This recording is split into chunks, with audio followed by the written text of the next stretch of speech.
كل واحد فينا وليه طريقته. انا اكتر دعوة بدعيها لربنا اللهم اكفينا الشر المشتهيات، لان اكتر حاجة تذل البني ادم من المشتهيات.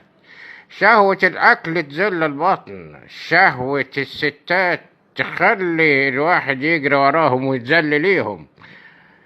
يا سلام لما مشتهيات الحياة انت ترفضها، امال انت عايش ليه؟ ما تروح تموت احسن. المشتهيات ما تتحكمش فيا، انا اللي اتحكم فيها. يعني على الاكل امشي على قدي واكل على قد فلوسي، وبالنسبة للجواز متجوز وما اجريش ورا الستات.